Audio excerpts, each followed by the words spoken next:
පොතෙන් එහා ලෝකය. පොතකට සීමා නො වූ සරසවි කතුවරුන්ගේ කතාබහ සමගයි ඔබ මේ අදත් එකතු වෙලා ඉන්නේ. අද දවසේ අපත් සමග එකතු වෙන්නේ අපේ සරසවිය තවත් එක් සුවිශේෂී ලේඛකයෙක්. එතුමා වියත් කවිබසක් භාවිතා කරන කවියෙක්. ඒ වගේම සිංහල සාහිත්‍ය තුළ මදක් දුලබ කෙටිකතා චක්‍ර රචනා කරන සම්මානනීය ලේඛකයෙක්. කොළඹ විශ්වවිද්‍යාලයේ ව්‍යාපාර ආර්ථික විද්‍යා අධ්‍යනාංශයේ ජ්‍යෙෂ්ඨ මහාචාර්ය ප්‍රභාත් ජයසිංහ මැතිතුමනි, අයබෝවන් ඔබට. අයබෝවන්. ඉතින් අපි මේ කතිකාවතට ප්‍රවේශයක් ගන්නත් එක්කම පොඩ්ඩක් කතා කරමු. ඔබතුමා කොහොමද මේ ලේඛන දිවියට ප්‍රවිෂ්ඨ වුණේ? මම කැමති ඒකට හොඳ උත්තරයක් දෙන්න පුළුවන් වුණා නම්. නමුත් මෙහෙමයි. ලේඛන දිවියට ප්‍රවිෂ්ඨ වුණේ කියලා විශේෂ කඩයිමක්වත් කොහෙවත් තැනක් කියන්නවත් නැත්නම් හේතුවක්වත් කියන්න බෑ. මොකද මං පාසල් යන කාලේ එහෙම ලොකුවට මේ සාහිත්‍ය ප්‍රබන්ධකරණය සම්බන්ධයෙන් දීප්තිමත් ශිෂ්‍ය ජීවිතයක් තිබුණ කෙනෙක් නෙමෙයි. ඊට පස්සේ මම හිතන්නේ මං සරසවියට ආවම කියන්නේ මේ විශ්වවිද්‍යාලයට ආවහම මං විශ්වවිද්‍යාලයට එන්න අවුරුදු 5ක් විතර පරක් වෙලා මගේ බැච්මේට්ස්ලට වඩා. ඒ කාලේ තමයි මම හිතන්නේ මම ඔය ලියන්න පටන් ගත්තේ. හැබැයි ඉතින් ඒත් ඒක දිගට ගියේ නැහැ. එක පොතක් වගේ කරලා නැවතුණා අවුරුදු 15ක් විතර වගේ. ඒකට හේතුවක් තියෙන නැති සමහර විට මම උසස් අධ්‍යාපන කටයුතු වලට ගිය එක සහ මම උගන්වන සහ පර්යේෂණ කරන විෂය සාහිත්‍ය නොවීම වෙන්න පුළුවන් පොඩි අර්ධකාලීන බවක් එතකොට තිබුණා. එතන ඉඳලා අවුරුදු 16ක් විතර ගියාට පස්සේ තමයි මම නැවතත් ඔය අනවරත කෘතිය පළ කරන්නේ. එතන ඉඳලා තමයි මම හිතන්නේ මම ටිකක් සීරියස් විදියට ලියන එක දිහා බලන්න අරගන්නේ. ඒක ඉතින් කොයි කාලේ කවදා වුණාද කියලා මම හිතන්නේ සීමා ඉරක් ඇඳ ගන්න අමාරුයි. ඔබතුමා 1991 නියත විවරණ මැයින් ඔබතුමාගේ කොළඹල් කාව්‍ය සංග්‍රහය ලිදක්වනවා. ඉතින් ඒ කාව්‍ය සංග්‍රහයෙන්ම අපිට දැනෙනවා ඔබතුමා සමාජය දිහා ටිකක් වෙනස් ආකාරයෙන් බලනවා කියලා. ඒ වගේම ඊට පස්සේ 2008 දී අනවරත රචනා කරලා කාලාන්තරයකට පස්සේ රචනා කරනවා අන්තිමට නිහඬ බවම කතා කරන්න පටන් ගත්තා කියන කාව්‍ය සංග්‍රහය. ඒ වගේම මේක පරිවර්තනය කළා තියෙනවා when in the end silence itself begins to speak. මේකට විදර්ශනල් සම්මානයකුත් හම්බ වෙලා තියෙනවා. ඉතින් ඔබතුමා කවිය කියන දේ කොහොමද දකින්නේ? කොහොම හරි මට හිතෙනවා මේ කවිය ලියන එක ලේසි දෙයක් නෙවෙයි කියලා ඇත්තටම. මගේ පොත් තුනම ගත්තත් මම හිතන්නේ දෙවෙනි එක අවුරුදු 16කට පස්සේ පළවෙනි එකට වඩා තුන්වෙනි එක එතනනොත් අවුරුදු 15කට පස්සේ වගේ තමයි එන්නේ. ඔබේ ප්‍රශ්නට උත්තරේ නෙවෙයි මම මේ දෙන්නේ. නමුත් ඒ දෙවෙනි එක ආඛ්‍යාන කාව්‍යයක්. මම ඒකෙදි අර කුඩා කවි පන්ති ලියන වෙනුවට ආඛ්‍යානයක් ලියන්න උත්සාහ කරේ. මම හිතන්නේ නැහැ මට ඒකට හොඳ උත්තරයක් දෙන්න පුළුවන් කියලා. ඉතින් හොඳයි. මම 17 වෙනි පිටුව මේක පුටා ගත්තොත් එහෙම ප්‍රේම ත්‍රිකෝණයක් වී නම් එය හඳුනා ගන්න තිබුණා අපි ඉන්නේ කොහෙද කියලා. වෘතයක කොහොමද ඒත් කවුරු කොතනදයි සොයා හඳුනාගන්නේ. මේ පොතේ තවත් එක් සුවිශේෂත්වයක් මම දකිනවා. මේ පොතේ එක කවියකටවත් මාතෘකාවක් යොදලා නැහැ. අපේ සුවිශේෂත්වය ගැන පොඩ්ඩක් කතා කරමු. ඔව් ඒකේ මම හිතන්නේ මාතෘකාවක් යොදලා නැහැ විතරක් නෙවෙයි ඒ වගේ ලක්ෂණ කිහිපයක් තියෙනවා. අනිත් එක ඕකේ කවි පටන් ගන්න බිඳුවෙන්. එකෙන් නෙමෙයි පටන් ගන්න. ඊට පස්සේ බිඳුවටත් ඉස්සෙල්ලා ලියන තව කවියක් වගේ කොටසක් තියෙනවා. මම හිතන්නේ ඒක දවබාර කෙටිකතා චක්‍ර ගැන කිව්වනේ. ඒ වගේ කිසියම් දුරට ලක්ෂණයක් ওই පොතේ තියෙනවා. මොකද බොහෝ දුරට එක තේමාවකට ටිකක් දුරස්ත වශයෙන් සම්බන්ධ වෙන කවි ඕකේ තියෙනවා. ඒතකොට ඒකට මේ පාදක සටහනක් හැටියට තමයි අර බිඳුවට කලින් එන සටහන එන්නේ. ඒකත් කවියක් වගේ. බිඳුවත් ඒ වගේ. බිඳුව කවිය තමයි ඔය පොතේ නම තියෙන්නේ. අන්තිමට නිහඬ බවම කතා කරන්න ගත්තම කියලා. ඉතින් සහ මට හිතෙන දෙයක් තමයි සමහරක් වෙලාවට මම කියන්නේ ඒක හැමතිස්සෙම මේමයි කියලා කවියට මාතෘකාවක් අවශ්‍ය වෙන වෙලාවල් තියෙනවා. මොකද මාතෘකාව අයින්ද්‍රියව කවියෙන් කියන දෙයට සම්බන්ධ වෙන වෙලාවල් තියෙනවා. නමුත් හැමතිස්සෙම අපිට මාතෘකාවක් අවශ්‍ය නැහැ. අපි නිකන් ඒක අර කරේ තියෙන කුරුසයක් වගේ අරන් යන්න ඕනේ නැහැ මාතෘකාවක් අවශ්‍යමයි කියලා. මාතෘකාවක් නැතුව කවියක් ලියන්න පුළුවන්. එහෙම කවි ලෝක සාහිත්‍යයේ තියෙනවා. ඒක ඉතින් ඔය වගේ දෙයක් තමයි. දෙදහස් දාහත රාජ සාහිත්‍ය සම්මානය දිනු විශිෂ්ටතම කෙටිකතා සංග්‍රහය මකර තොරණ. අපි දන්නවා සමහර නිර්වචනය කරනවා නවකතාව හරියට කැන්වසයක් වගේ කියලා. හිතූ හිතූ පරිදි ගලාගෙන යන විදිහට නවකතාවක් ලියන්න පුළුවන් කියලා. නමුත් කෙටි කතාවක් ගත්තාම ඒක ටිකක් සීමා සහිත වෙනවානේ. සමහර අවස්ථාවලදී ඒ කියන්නේ වචන සීමා වෙන්න වෙනවා නවකතාවක් වගේ දීර්ඝව ලියවෙන්නේ නැහැ. ඉතින් ඔබතුමාට අනුව කොහොමද ඔබතුමා කෙටි කතාව නිර්වචනය කරන්නේ? මං හිතන්නේ මං කරන්න කැමතිම දේ තමයි කෙටි කතාව නිර්වචනය නොකර ඉන්න එක. මොකද ඒකට හේතුව තමයි ඒක මං නිකන් නෙවෙයි කියන්නේ මේක මං ගොඩක් වෙලාවට කෙටි කතාව ගැන කතා කරනකොට කියන දෙයක්. කෙටි කතාව ගැන අපේ ඔය සිංහල සාහිත්‍ය ප්‍රචලිත වෙලා තියෙන නිර්වචන ගණනාවක් තියෙනවා. ඒවා සිංහල සාහිත්‍යයම අපේව නෙවෙයි. ඒවා පිටින් ආපු දේවල්. නම් දැන් උදාහරණයක් හැටියට ඔය කෙටි කතාව ජීවිතෙන් පෙත්තක් වගේ නැත්නම් ඒකීය ධාරණාවක් තියෙන්න ඕනේ කෙටි කතාවට. එහෙම නැත්නම් ඒක හුස්මට කියවලා ඉවර කරන්න පුළුවන් වෙන්න ඕනේ. ඉතා කෙටි විය යුතුයි ඒ වගේ. මං හිතන්නේ ඔය හැම එකකින්ම කරන්නේ කෙටි කතාව මේ වපසරිය සීමා කරන එක කියලා. මොකද මම කැමති ඒ නිර්වචනවලට කොටු නොවි ලියන්න. මම විතරන්නේ මම හිතන්නේ මං අනිත් අයටත් කියන්නේ එහෙම කරමු අපි කියලා. මොකද කෙටි කතා විවිධ ආකාරයේ තියෙන. දැන් අපි කෙටි කියන එක ගත්තොත් එම කෙටි කියන එක පිටු භාගයේ ඉඳලා පිටු 100ක් 150ක් වෙනකල් දික් වෙන්න පුළුවන් කෙටි කතාව. ඒකෙන් නෙමෙයි මේ කෙටි කතාවක්ද කියන එක තීරණය වෙන්නේ. ඒකීය ධාරණාවක් අනුව නෙමෙයි ඒක තීරණය වෙන්නේ. ඒ නිසා මම කැමති හුඟක් ලූස්ලි ඒ නිර්වචනය තියන්න. මම හුඟක් වෙලාවට කියන්නේ කෙටි කතාව කියන්නේ කෙටි ගද්‍ය ප්‍රබන්ධයක් කියලා. ඒක උදෙක් ගද්‍යයක් විතර නෙක ප්‍රබන්ධයක්. මොකද එහෙම තිබ්බම ලේසි අපිට ඕන තැනකට කෙටි කතාව අරන් යන්න සහ අපිට ඕන විදියට ඒක ඇතුලේ නිදහසේ හැසිරෙන්න නිර්වචනයකට කොටු වෙන්නේ නැතුව.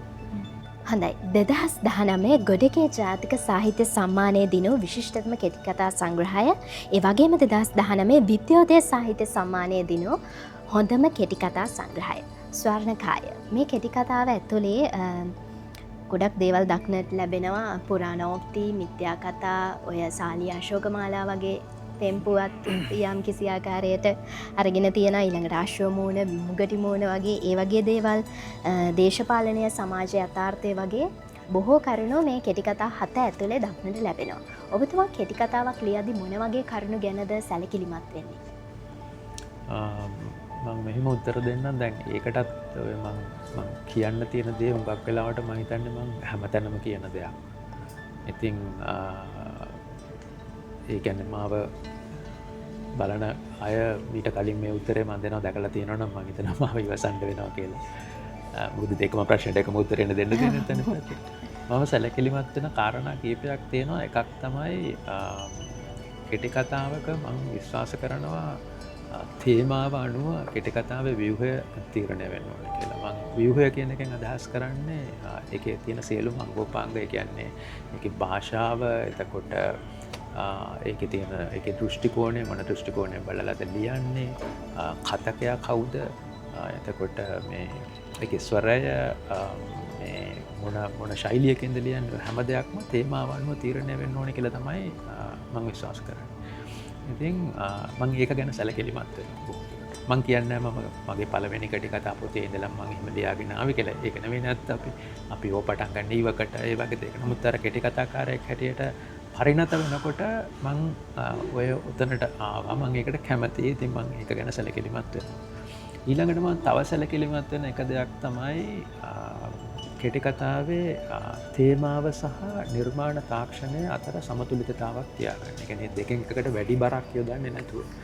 මොකද අපි සමහර වෙලාවට දැකලා තියෙනවා ප්‍රවීණ ලේඛකයෙක්ගේ පවා සමහර වෙලාවට නිර්මාණ තාක්ෂණයට ලොකු බරක් දෙනවා. ඒකේ බුහුටිකමක් තියෙනවා. හැබැයි තේමාව පැත්තෙන් බැලුවම එච්චර ගැඹුරක් නෑ. තව කාගේ හරි තියෙන්න පුළුවන් ගැඹුරු තේමාවක් එක්ක ඔට්ටු වෙනවා. හැබැයි නිර්මාණ තාක්ෂණයට සැලකිල්ලක් දක්වලා නැහැ. මම උදාහරණ කියන්න කැමති නැහැ. ඉතින් මම හිතන්නේ මම විශ්වාස කරනවා ඔය දෙක අතර සමතුලනයක් තියෙන්න ඕනේ. ඔය දෙකටම එක විදිහේ බරක් යොදන්න ඕනේ කියලා. ඉතින් මම සැලකිලිමත් වෙන තව එක කාරණයක් ඒක කෙටි කතාවක් ලියනකොට මම උවමනාවෙන්ම ඒක කල්පනා කරලා කරන්න හදන දෙයක්. ඊටත් අමතරව මං හිතන්නේ තවත් එක දෙයක් හරියට මට මතක් වෙන්නේ ඔය කොහොමද මේක අපූර්ව විදිහකට කියන්නේ කියලා. ඒ කියන්නේ මේ වෙනකොට මං හිතන්නේ හැම තේමාවම කතා කරලා ඉවරයි. කොච්චර සාහිත්‍ය ඉතිහාසයක් තියෙනවද අපිට.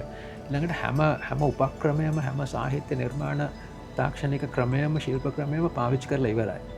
ඒතර අපිට අභියෝගයක් තියෙනවා කොහොමද මේක කියන්නේ. ඒතර හැමතිස්සෙම මම උත්සාහ කරනවා මේක අලුත් විදිහකට කියන්නේ කොහොමද කියලා. ඒක හැමතිස්සෙම සාර්ථක වෙන්න පුළුවන්. නමුත් මම සැලකිලිමත් වෙන කරුණු අතර ඒක තියෙනවා. ඉතින් ඒ වගේ දේවල් ගැන මම සැලකිලිමත් වෙනකොට අපි මුලින්ම කෙටිකතා චක්‍ර ගැන කතා කළානේ. එතකොට රසපොළව කියලා කියන්නේ ඒ වගේ කෙටිකතා චක්‍රයක් විදිහට ලියවුණු කතාවක්.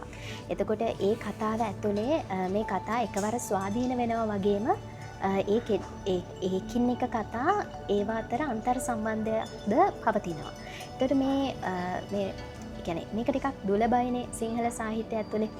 එතකොට මේ රසපොළව කතාවට අපි කතා කරමු මුලින්ම මේ රසපොළව කතාව ඇතුලේ මොකද්ද මේ කතාවට මුලින්ම නිමිත්ත වුනේ කියන එක. මෙහෙමයි ඕකේ තියෙනවා මේ මං දෙන එක ආපහු සිත් අදගන්න සුළු උත්තරයක් නෙවෙයි වෙන්න පුළුවන්. ඕකේ තියෙනවා කතා දෙකක් ඊට කලින් මගේ කෙටි කතා එකතු වෙලා පළවෙච්ච. උදාහරණයකට උප්පත්ති කතාව කියන එක වෙන නමකින් ඩකා බැඳගත්තට පස්සේ කියලා ඒක පළවෙන්නේ මගේ පළවෙනි කෙටි කතා සංග්‍රහය වයඹ දිගවැසියෙකු දිනසටහන් පොතේ. එතනදි තමයි මං හිතන්නේ මට ඔය නිමිත්ත එන්නේ මොකක් හරි විදියකට. ඊට පස්සේ මගේ මං හිතන්නේ දෙවැනි පොතේ ආයි ඕකේ තියෙන තව කතාවක් එනවා මට ඒක නම මතක නැහැ එනවා. පස්සේ කාලෙක මට හිතෙනවා දැන් මේ එකම චරිතය මේ එකම සෙටිං එක එකම ගම හරි මොකක් හරි ස්ථානයක් ඇතුළත වෙන එක මේක ගෙනිච්චොත් ඊට ඉස්සෙල්ලා මං හිතන්නේ මම ඔය කෙටි කතා චක්‍ර කියන සංකල්පය දැනගන්නවා. ඔක මම මුලින් ඉඳලම දැනන් හිටපු එකක් නෙමෙයි. දැනගත්තාම මට හිතෙනවා මේක මේ කතා ඒ චක්‍රයක් වගේ ගලපන්න පුළුවන් නේද කියලා. ඉතින් එහෙම හිතිච්ච එකේ ප්‍රතිඵලයක් තමයි රසපොළව කියන්නේ. මොකද මම දැන් මට මතක හැටියට එන්නේ 2020 වගේ. ඒකට ඊට අවුරුදු 2-3කට ඉස්සෙල්ලා ඉඳලා තමයි මම හිතන්නේ ඔක චක්‍රයක් හැටියට පිළියෙල වෙන්නේ. හැබැයි අර මුල් කතා දෙක ලියවෙන්නේ මට මතක හැටියට 2010 සහ 13 වගේ. හොඳයි. අපි මේ පොතෙන් කොටසක් උපුටා ගත්තා.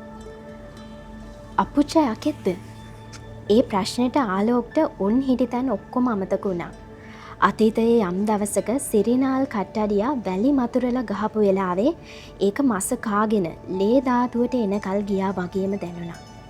ඔහු පොඩි කෙලීව බලෙන් වගේ ඇදලා අරන් තුරුල් කරගෙන ඔළුව ඉම්බා. ආලෝක අත් දෙකෙන් අදිනකොට කෙල්ල ළඟට ආවේ ළඟපාත කවුරුත් ඉන්නවද කියලා වටපිට බලමිනයි. වෙනද වගේම ඒකී ආලෝකගේ බෙල්ල එල්ලිලා මූණ උරේ හංගගෙන විනාඩියක් දෙකක් විතර හිටියා. ආලෝක හිතුවා ඒක ඉවරයි කියලා. ඒත් එහෙම වුණේ නැහැ.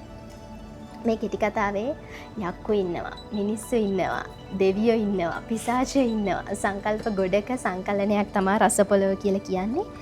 ඉතින් මේව ගැන ඔබට යම්කිසි හැදෑරීමක් තිබුණද මේ යක්ෂ දේව සංකල්ප පිළිබඳව? එහෙම නැහැ මං හිතන්නේ. මට කෙටි කතාව සම්බන්ධන ආයක හැදෑරීමකුත් නැහැ. ওই වගේ දේවල් ගැන එහෙම විශේෂ හැදෑරීමකුත් නැහැ. ඔය නිකන් මං හිතන්නේ අපිට එදිනෙදා කියවනකොට අහුවෙන, අපි අහන්න හම්බ වෙන ඒ වගේ දේවල් තමයි. කතාව ලියන්න ගියාම සමහර දේවල් මං හිතන්නේ අර මේ निराකරණය කරගන්න ගිය සමහර මූලාශ්‍ර ඇති. ඒ අරන්නේ එහෙම විශේෂ හැදෑරීමක් ඒ සම්බන්ධයෙන් තිබෙන්නේ නැහැ. හොඳයි. 2024 විද්‍යෝදය සාහිත්‍ය සම්මාන සහ රාජ්‍ය සාහිත්‍ය සම්මානය දිනෝ විශිෂ්ටතම කෙටිකතා සංග්‍රහය මගහැරුණු දූපත්. ඔබේ කෙටිකතා සංග්‍රහයන් අර මුල සිට මම බලාගෙන ඉද්දී ගොඩක් කෙටිකතා සංග්‍රහයන් වල අර සමාජ යථාර්ථයන් වලට මූලිකත්වයක් දීලා කියලා මට දැනෙනවා. මේ කෙටිකතා සංග්‍රහයේ පුද්ගල යථාර්ථයන් වලට තමයි නැඹුරු වීමක් මට දැනෙන්නේ. එතකොට ඒ ගැන අපි ටිකක් කතා කරමු. මම හිතන්නේ ඔබේ නිරීක්ෂණය හරියටම හරි කියලා. මොකද මගේ ඇත්තටම ඔය කතාවල සංයුතිය ගත්තොත් ඒ සමාජ යථාර්ථයන් වලට අවධානය දක්වපු කතා තමයි මම හිතන්නේ මුල් කෘතිවල තියෙන්නේ. ඊට පස්සේ මම හිතන්නේ ඒක ටිකක් වෙනස් වෙලා තියෙනවා. ඒක ඇත්තටම වෙනස් වෙන්න ගන්න ඔයිටත් කලින් පොතේ පස්ලෝ වලදී මම හිතන්නේ. ඒක මම හිතන්නේ හොඳ නිරීක්ෂණයක් කියලා. ඒක ඇත්ත. ඒ කියන්නේ එහෙම පුද්ගල යථාර්ථයන් පැත්තට බර වෙච්ච ගතියක් තියෙනවා. ඒ කියන්නේ දෙවිදියම කතා තියෙනවා මං හිතන්නේ හැම පොතේම. නමුත් අර වැඩි බාරත් කියන්නේ සංයුතය වෙනස් වෙලා කිව්වේ ඒකයි මං අර මේ පුද්ගල යථාර්ථයන් ගැන කතා කරන කතා ප්‍රමාණය වැඩි. ඔතනට එනකොට අර අනිත් කතා වලට වැඩි. මේ කෙටි කතා ග්‍රන්ථවලට නමක් යෙදීම ගැන අපි ටිකක් කතා කළොත් පස්ලෝ කතාවේදී මම දකින සුවිශේෂත්වයක් තමයි දඹරන් සහ පස්ලෝ කියන වචන දෙකෙන් එක වචනයක් අරගෙන පස්ලෝ යොදලා තියෙනවා. ඒ වගේම මගහැරුණ දූපත් කතාවේ එහෙම කෙටි කතාවක් දක්නට ලැබෙන්නේ නැහැ. හැබැයි අපිට මගහැරුණ දූපත් කියවද්දි තේරෙනවා. මගහැරුණ දූපත් විතරක් නෙමෙයි මගහැරුණු ලෝක මගහැරුණු මන්දාකිනි පවා ඇති කියන එක. ඉතින් මේ කෙටි කතාවට නමක් යොදන එක ගැනත් අපි ටිකක් කතා කරමු.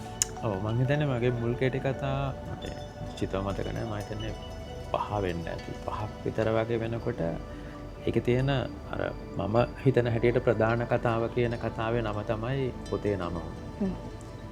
නමුත් පස්ලෝ ඉඳලා එක ටිකක් වෙනස් වුණා. මොකද පස්ලෝ කියන එක අර එක කතාවක 9 කොටසක් විතරක් නෙවෙයි ඒක මේ පොදු තේමාවක් එක විදිහකට. ඒ කියන්නේ හැම කතාවකටම පස්ලෝ වලින් මොකක් හරි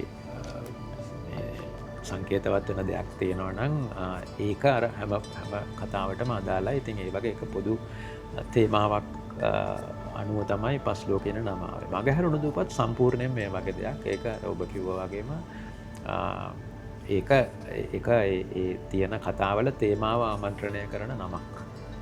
ඒ නමින් කතාවක් නෑ ඇත්තට. නමුත් ඔබ හරියටම කිව්වා වගේ ඒක ඉතින් මගහැරුණු දූපත් මගහැරුණු ලෝක තියෙන පොත. ඔව් දැන් අර අපි ඒකේ සිසිලාග්නි වගේ කතා ගැන කතා කරද්දී ටිකක් වෙනස් තේමාවක් තියෙන්නේ. ඒ චරිත ඇත්තටම රඟපානවා. සැබෑ ලෝකෙදී ඉන්නේ වෙන කෙනෙක් විදිහට. නමුත් එයා නමුත් ඔහුගේ අර නර්තන කර්තව්‍යයේදී තමයි ඔහුගේ සැබෑ චරිතය එළියට එන්නේ. ඒ වගේම මේ කතා ලියලා තියෙන්නේ තපුරු ආකෘතියකට ප්‍රශ්න පිළිතුරු සහ සිතුවිලි වගේ ආකෘතියකින් තමයි කතාව ගලාගෙන යන්නේ. ඒ වගේ ඔබතුමා ඒ කෙටි කතා ආකෘතිය ගැන මොන හරි යමක් කියන්න තියෙනවා. ඔව් මම අර මුලින් කිව්වා වගේ මම හුඟක් වෙලාවට උත්සාහ කරන දෙයක් තමයි තේමාවට අනුව අර ව්‍යුහය ගලපන්නේ. දැන් ඔකෙත් තියෙන්නේ ඒ වගේ දෙයක්. ඒ කියන්නේ මම මේක ඒ කතාව ගැන කතා නොකර කිව්වොත් මට හිතෙන්නේ ඒ කතාවේ තියෙන දේ කියන්න හොඳම ආකෘතිය තමයි මට තේරෙන හැටියට මම වෙන කෙනෙකුට අනුව වෙනස් වෙන්න පුළුවන්. මම තෝරගෙන තියෙන්නේ කියලා. ඒක ගැන මම ටිකක් තවත් ඔබ අවසර දෙනවා නම් ටිකක් එහාට ගියොත් එම දැන් මම බලාපොරොත්තු වෙනවා පාඨකයෙකුත් ඒව අඳුර ගන්න. එතන තමයි ඔය සමහරවිට ප්‍රශ්නේ මතුවෙන්නේ. මොකද මේ අර කියවන්න දුෂ්කරයි කියලා එන මැසිවිල්ල සහ චෝදනා වෙන්නේ ඔතනදී මම හිතන්නේ. නමුත් අපිට පුළුවන් වෙන්න ඕනේ දැන් ඔය ආකෘතිය ඔය විදියට ලිව්වේ ඇයි කියන එක කතාවේ කොටසක්. ඒකට කියවනකොට ඒකත් කතාවට අදාළයි. ඇයි කියලා දැන් මගේ අලුත් කෘතියක් එන්න නියමිතයි සරසවි යටතේ ඒකේ තියෙනවා එක කතාවක් ඒකේ කතකයක් නැහැ. දෙබස් විතරයි තියෙන්නේ. එතකොට දැන් පාඨකයා මේක කියවන්න ඕනේ මං කියන්නේ. පාඨකයා කියවන්නේ අර තියෙන මේ මුද්‍රිත අකුරු පාඨ විතරක් නෙමෙයි. ඒක මේක මොන විදියට ලියලා තියෙන්නේ මේකේ දෘෂ්ටි කෝණය මොකද්ද මේකේ කතකයා කවුද ඇයි ඒව දාලා තියෙන්නේ කියන එකත් ඒ කියවීමේ කොටසක් මං හිතන්නේ. ඉතින් අර එතනදී දැන් ඒ කතාව ගත්තොත් මේකේ ඇයි එහෙම කතකයක් නැත්තේ කියන එකත් කතාවේ කොටසක්. ඒකත් කියව ගන්න ඕනේ අපි. ඉතින් ටිකක් එහෙම පාඨකයෝ අඩුයි. ඒක ඉතින් පාඨකයාගේ දුර්වලකමක් නෙමෙයි. ඔය වගේ මං ඉතින් සැලකිලිමත් වෙනවා. දැන් ඔය මගහැරුණු දූපත් පොත ගත්තොත් මම හිතන්නේ ඒකේ තියෙන දැන් ඔබ ඔය කියපු කතාවට අමතරව තව අන්තිම කතාව ගත්තොත් ඓතිහාසික නව කතාවක පරිච්ඡේද කීපයක් ගත්තොත් ඒකේ තියෙන්නේ දිග පොතක පරිච්ඡේද තනින් තනින් ගත්ත පරිච්ඡේද 4ක් තියෙනවා. ඊට පස්සේ පාලම උඩ සහ පාලම යට වගේ කතාවක් ගත්තොත් ඒක ලියවෙන වෙනම විදියකට.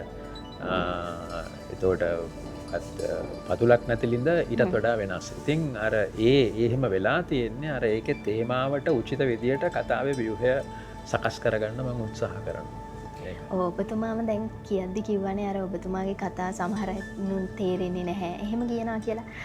එතකොට ඔබතුමා මේ ලියන්නේ මේ කතා ලියන්නේ බුද්ධිමත් විචාරකෙන් පිරිසකටද එහෙමත් නැත්නම් ඒ අයගේ බුද්ධිමට්ටම් අනුව ගලපා ගනී කියලාද නැත්නම් ඔබතුමාට දැනෙන දේවල්ද කොහොමද ඔබතුමා ලියන්නේ?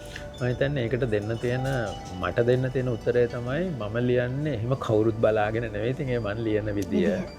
හැබැයි ඉතින් ඒක ග්‍රහණය කරගන්න මම හිතන්නේ මං විතරක් නෙවෙයි මට හිතෙනවා අපිට පොඩි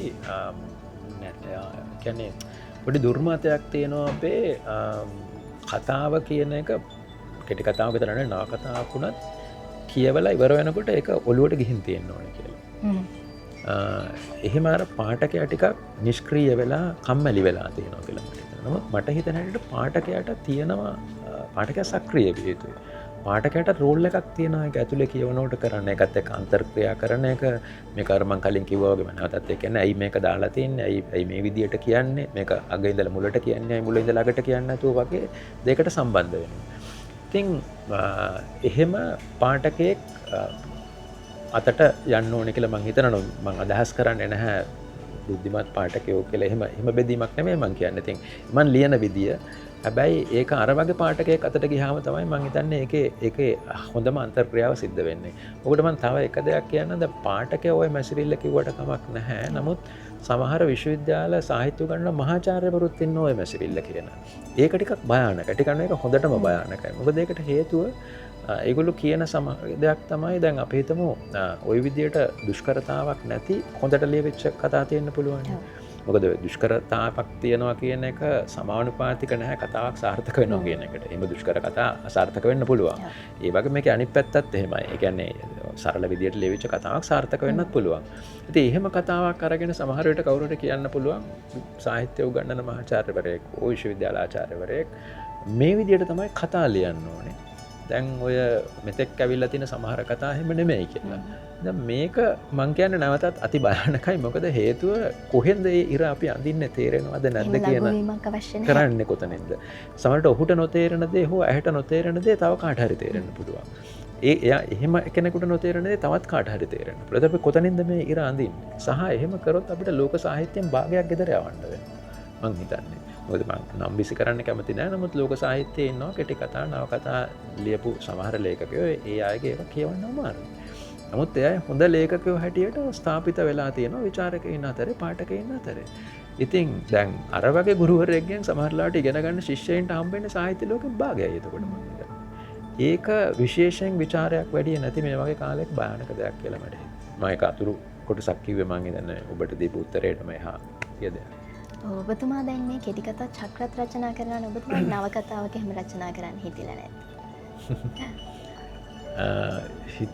හිතිලා නැත්තේ නැහැ. හිතිලා තියෙනවා. නමුත් එහෙම ඉතින් තාම එහෙම එකක් කෙරිලා නැහැ. මේ මොකද ඔය ඌක බලපු මගේ එක යාළුවෙක් කියනවා මේ නවකතාවක් කියලා එකට කෙටි කතා චක්‍ර කියලා නමක් දැම්මානේ කියලා. මම ඒකට එකඟ නැහැ. නමුත් එහෙම ඒ වගේ සරල උත්තරයක් තමයි ඒකට. ඉතින් ඔබතුමාගේ තව නව කෘති ගැන තව මොන හරි පාඨකින් වෙනුවෙන් මොන හරි ඔබතුමාට කියන්න තියෙනවා? විශේෂ දෙයක් නැහැ. මගේ අලුත් කෘතියක් එනවා. මම හිතන්නේ ජූලි මාසයේ අන්තිම වගේ වෙනකොට සරසවි ප්‍රකාශනයක් හැටියට එනවා. මට ඕන එකේ නම කියන්න පුළුවන් නාලිනී වත කියලා. කතා 6ක් තියෙනවා. ටිකක් දීර්ඝ කතා. මගේ කතා මම හිතන්නේ ටිකක් දීර්ඝයි ඔබ දකින්න ඇති. කියන්නේ සාමාන්‍යයෙන් ගත්තම මේවා ටිකක් දීර්ඝ කතා. ඒ තාක්ෂණික කරුණු ටික කිව්වම ඇති ඒකට මම හිතන්නේ පොත මොන වගේ දේවල් කියන්නද. එහෙනම් බෙහෙවින්ම ස්තුතියි ඔබතුමා අද දවසේ මගේ පොතේ නිහාලෝකයේ වැඩසටහනට සම්බන්ධ වීම පිළිබඳව. ආයුබෝවන්. බොහොම ස්තුතියි මට ආරාධනා කරාට. මගේ පොතේ නිහාලෝකයේ වැඩසටහන අද දවසේ මේ විදිහට අවසන් වෙනවා. ඉතින් ආරාධනා කරනවා ප්‍රේක්ෂක සහෘද ඔබ සැමටත් මගේ පොතෙන් එහාලෝකයේ වැඩසටහන සම්බන්ධ වෙන හැටියට ඉදිරියටත් ඒ වගේම සරසවි The Bookshop Facebook YouTube TikTok පිටු සමගත් එක්කාසු වෙන කියලා.